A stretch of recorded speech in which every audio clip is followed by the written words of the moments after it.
freedom without emotional balance can become self-destruction. Ẹ̀yin tèmi bò ó ní ṣe ẹ wà pa ẹ káàbọ̀ sórí ìkànnì yìí lẹ́yìn ìtàgé níbi tá a ti ń ṣe àtúpalẹ̀ sinimá Yorùbá fún wa. Yálà èyí tá a ti wò, èyí tó ṣe ń bọ̀ lọ́nà tàbí èyí tá a ti wò tipẹ́tipẹ́.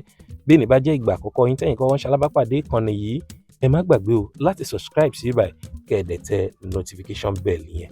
Ẹ ṣeun gan nítorí pé ń ṣe bẹ́ẹ̀. Kí wá nìyí tá a tún mú wá fún yín lónìí? Life of a Single. Life of a Single is a bold, emotional charged Yoruba drama that tackles modern relationship struggles with intensity and realism.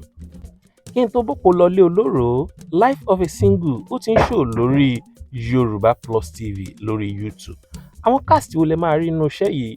Àwọn tó pọ̀ ni o. Àwọn tẹ́yìn náà dẹ̀ ń fẹ́, òun náà lẹ máa rí ń bẹ̀. Odunlade Adekola, Ọ̀dàgíga, Omoye Arewa, Jide Awobona, Juliet Jatto àti ọ̀pọ̀lọpọ̀ àwọn èèyàn lẹ máa bá pàdé. Fẹ́rànmi Ọ̀yálọ́wọ́, gbogbo wọn kóra wọn jọ sínú sinimá yìí ní Life of a Single. Wọ́n ṣiṣẹ́ gidi gan. Ṣé ẹ mọ̀ pé ní a bá fẹ́ ilé rẹ̀ kì í jìnnà, ẹni àfẹ́ nílé rẹ̀ máa ń jìnnà. Òwe ni ó ti yé olówe. Ẹ̀yin náà lọ wò lórí Yorùbá Plus lónìí, ó ti ń show ńbẹ̀.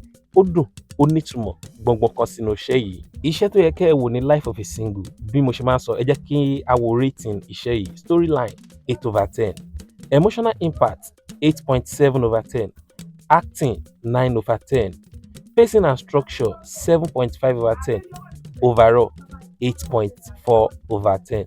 Ó yẹ kẹ́yìn náà mọ̀ pé no, iṣẹ́ ńlá òun ni iṣẹ́ eléyìí, Life of a Single. A strong thought-provoking drama that reflects the reality of modern relationship, messy, emotional and deeply human.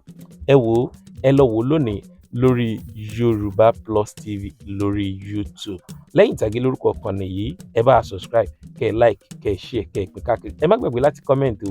Títí ìgbà míì tá ò tún fi pàdé, èmi àti yín a ò ní jọ ẹni tí wọ́n ń wá o.